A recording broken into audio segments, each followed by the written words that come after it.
அண்ணா வணக்கங்கண்ணா. வணக்கங்க. அண்ணா இதுக்கு முன்னாடி எந்த வெஹிக்கிள் யூஸ் பண்ணிட்டு இருந்தீங்கண்ணா? நம்மளது பீமு, அப்புறம் ஃப்ளியோ 3 இயர்ஸாக யூஸ் பண்ணிட்டு இருக்கோம். சரிங்கண்ணா. அது யூஸ் பண்ணுறதுக்கு கம்ஃபர்டபுளாக இருக்குது.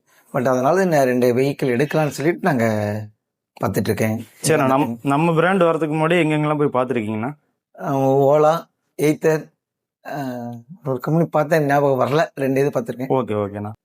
அண்ணா நம்ம பிராண்டை சாய்ஸ் பண்ணுறதுக்கு என்ன காரணம்ண்ணா? நம்மளது வந்து தமிழ்நாடு பிராண்டுங்க. அது கோயம்புத்தூர்லேயே இருக்குது. ஆனால் பட் சர்வீஸ் எங்களுக்கு எல்லாம் உடனே இங்கே ஈரோட்டில் உடனே கொடுத்துட்றாங்க. கம்ஃபர்டபுளாக இருக்குது. அதனால் இது சூஸ் பண்ணியிருக்கோம். சரி, நன்றிங்கண்ணா. நன்றி.